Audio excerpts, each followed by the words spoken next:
about our good friend Stefan Malanu. So I had no idea who Malanu was until I did this video responding to Adam Carolla. So Adam Carolla considers himself a conservative, and he didn't understand why conservative had become a pejorative, right?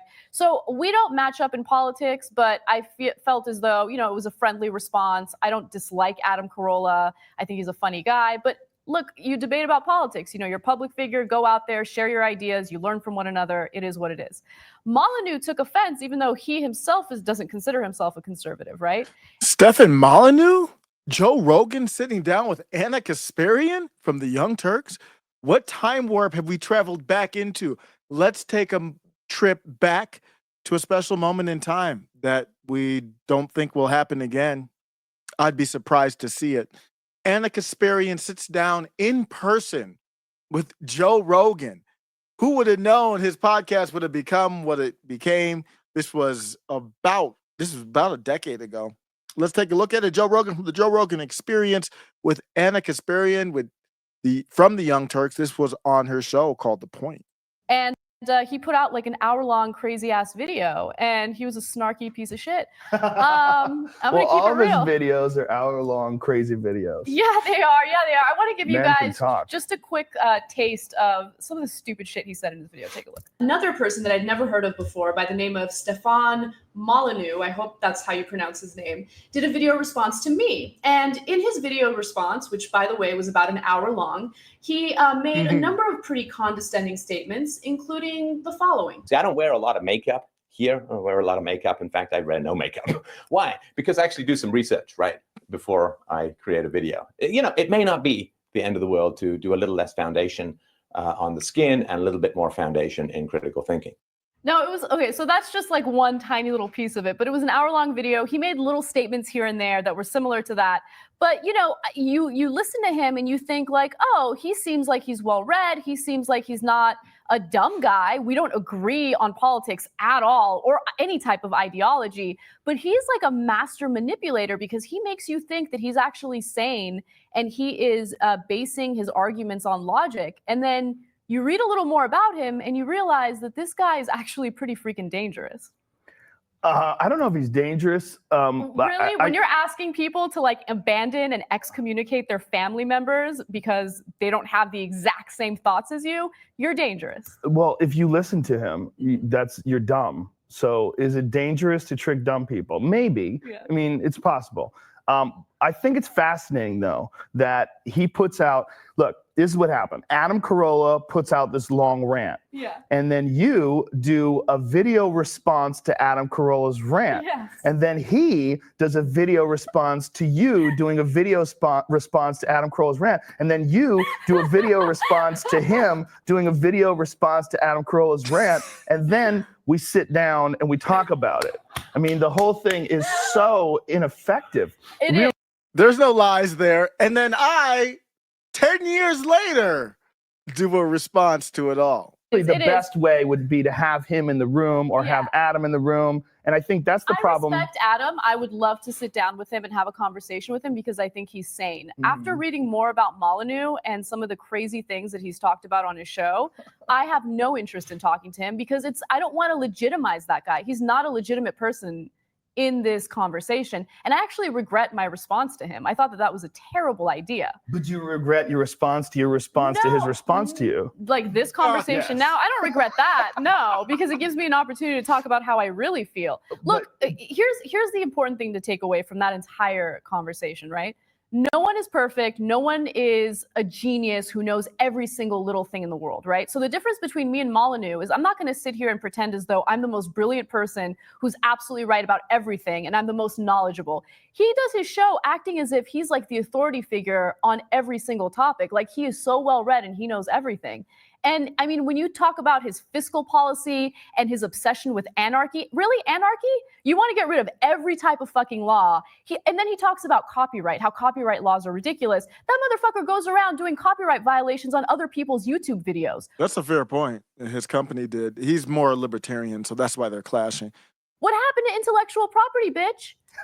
Right? You don't like intellectual property, right? Why are you going and putting strikes on other people's YouTube videos? He doesn't even believe the bullshit that he preaches. It's crazy. Well, how crazy is it? I'm still watching Joe Rogan sit down with Anna Kasparian, and it's pretty amazing just to watch that. You that knew better. Yep. You know what I'm saying? Yeah. And I that's mean, I feel like you really called him out when it came to, like, there was a discussion that you guys had when he was on your show about relationships and the importance of having a father in a child's life, which I agree with. It's important to have both figures in a child's life, right?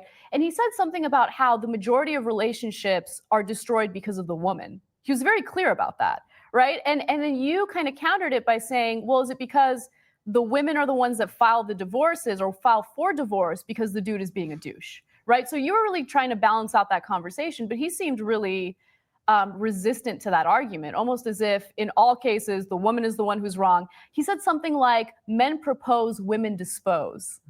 Do you remember that? Yeah, well, he's got some very weird ideas about women. And one of the weirder ones was brought up during that kid from Santa Barbara, the murderer. What the fuck is his name? We actually didn't report his name on the show because a lot of these shooters honestly do it because of the celebrity involved in it, which is sick. And his take was that women create these monsters because they have sex with assholes and they have babies with assholes. And if women stopped mating with assholes, this would stop taking place. And that it's the women's ultimate choice because they're gatekeepers.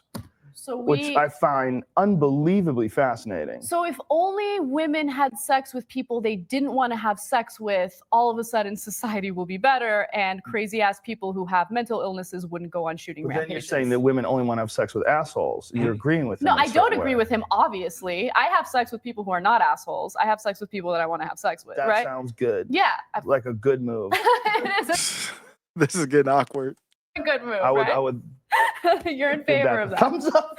Yes. Yeah, I mean, you can't say that, first of all, because everyone knows that people aren't entirely honest when they first meet. Right. Like the vast majority, it's probably 60, 70% of people put on some bullshit act when they go on dates, you know? And people bullshit like deep into marriages. You find out that someone I have a friend, my friend Eliza Schlesinger, who's a very funny stand-up comic, who told this hysterical story on my podcast. And Eliza is very smart, and she's not the type of person who gets duped very easily. But she dated some guy who they met on a plane. He told her that he was from Yale, and he's got this business, and he's doing this and that, and he owns this house, and blah, blah, blah. They were dating for months. Yep. And as the time went on, she started realizing this guy was full of shit. Like some things didn't add up. Turns out he wasn't from Yale. He said his mom was dying, that he had to take care of his mom. That's why he wasn't staying in his house. His house was being renovated. No, his mom was fine. Like she met his mom. Like his job wasn't what he said it was. He was hundreds of thousands of dollars in debt. If you hear her on my podcast tell the story, it's hilarious, but it's what people do sometimes. There are people out there that are just dishonest. So this idea that if women stop mating with assholes, sometimes you don't know someone's an asshole until you're fucking married to them. Good clip. I just like the dynamic, man. Can we get back to these times? That's my takeaway. Can we get back to the time where you can have two people, but I guess they aligned a little bit closer back then. But we looked at this map of the political landscape on podcasting, and what we saw was most of the podcasts are red. They are on the right. But what I really think is you basically get pushed to the right. Joe Rogan's included on the right now. So you look at that 10 years ago, fast forward to today.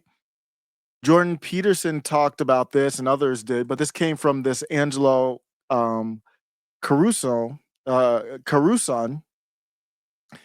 said, what you see here is the clearest illustration why things are so messed up and why it cannot get any better until this asymmetry is addressed. Put simply, right wing has narrative dominance. I'll have to think about that, but the election might show that. My org, MMFA, did this study, and been sounding this alarm for years. Some thoughts? So who we have on here, Charlie Kirk is a Big Red, Full Send Podcast, Bill Shapiro, Patrick Bet David, Tucker Carlson, Russell Brand, Dan Bongino, who's now going to leave to be deputy of the FBI, Phil McGraw, Lex Friedman, Candace Owens. Surprised Lex is not bigger than that. I didn't know that. Joe Rogan's the biggest. Tucker's one of the biggest. Jordan Peterson's pretty big, but Daily Wire just dominates. Matt Walsh, Theo Vaughn is huge. But you see, some of these aren't even right. They're not even right people. Aiden Ross, he's apolitical basically, but yeah, I guess you would put him more on the right because he had Vivek Ramaswamy on there. But Flagrant Podcast, it's right wing, really. Tim Pool is right wing. He's a leftist skateboard dude. Who's the biggest on the left? The Young Turks. Trevor Noah's podcast is good. What is it called? What Now or something like that? It's a really good podcast actually. The Young Turks, they're hit or miss. Brian Tyler Cohen, we react to him sometimes. The Breakfast Club, they copyright, so we don't talk about them too much, but they're a good show. Hassan Piker, I need to do more reacts. David Packman, and so on. Where's Destiny? Wow, I don't even see Destiny on here. But now we're in this space. Fast forward 10 years. Tell me your thoughts. Where are we going from here from 10 years? Where are we now with the left versus right podcasting? The next clip is ready below. Welcome to After Show Carnage.